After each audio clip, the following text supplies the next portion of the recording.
And now, ladies and gentlemen, I would like to introduce our host for this event this afternoon, Indiana Governor Mitch Daniels. Governor Daniels is the 49th governor of the state of Indiana. He was reelected in 2008 to a second and final term after receiving more votes than any candidate for public office in the state's history.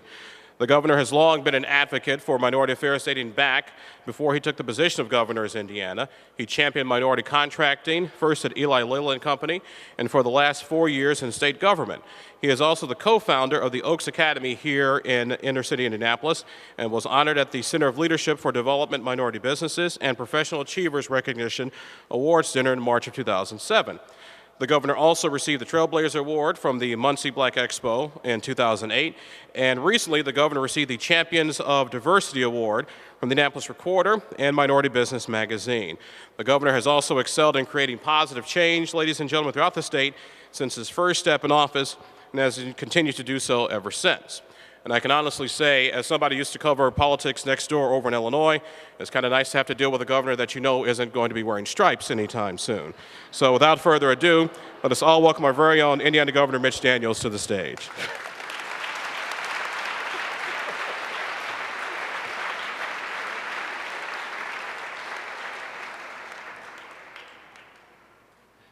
Tanya and all the people of Black Expo, let me take polite exception to your thanking us. It is we who thank you for the opportunity to host this event and to do two things that I enjoy as much as anything we do all year.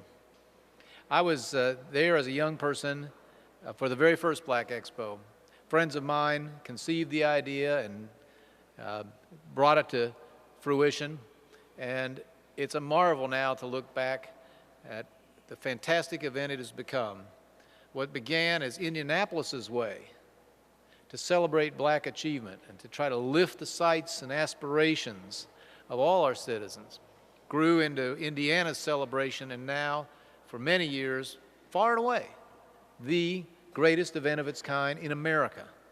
And one reason that this particular part of the summer celebration matters so much to me is it's our best chance to say, all of us, all 6.3 million Hoosiers, how proud we are of IBE and all the people who've made it up all these years. So this is our chance to say thank you to you, and I hope the audience will join me in saying thanks for all these decades of great achievement.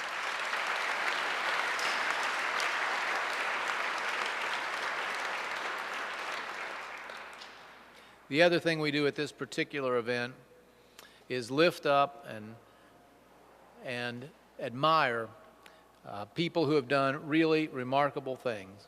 And it's been well said already why we do this. We can never, I suppose, overstate our appreciation for people who have excelled in life, particularly in the giving and caring pursuits. All of those categories being mentioned, being honored today, one way or another, involve people who are selfless, who have given to community, who have given to those less fortunate, who have created, through business genius, opportunities for others to lead lives of prosperity and dignity. And these are the finest people we have, whatever their color or creed. But it is just so important as we pursue the elusive dream of genuine equality, which motivated that first Black Expo, and which continues to be our goal, our most important goal as an American society, that we show, particularly to these beautiful young children, what can be, what might be in their own lives.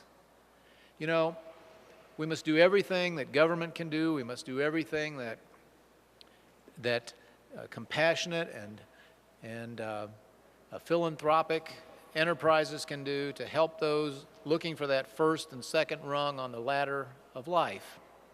But there's probably nothing any of those collective enterprises can achieve that can do as much as simply exposing beautiful young children like my new friends Mackenzie and Jasmine and TJ and Andrew and Emmanuel and Charity to those people who have gone before and faced challenges and obstacles and conquered them, and done so with dignity, and done so in a spirit of self-help that refused to surrender to the hurdles put in their path.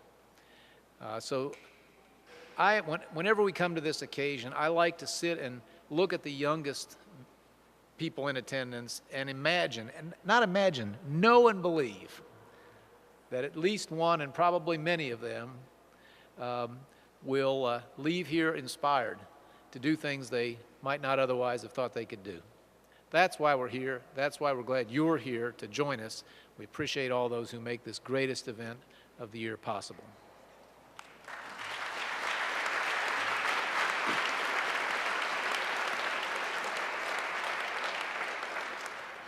Thank you, Governor. Now, ladies and gentlemen, moving on to the highlight and the reason why we have all gathered here today, to recognize individuals who have distinguished themselves far above the norm and have continued to pursue to help create a better Indiana.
Linus Scott, now 98 years of age, is the nation's oldest living Pullman Porter.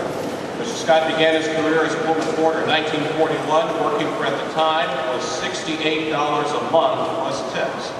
He made beds, he waited on passengers, and despite a few dirty looks and some ill-mannered comments, he always offered a smile.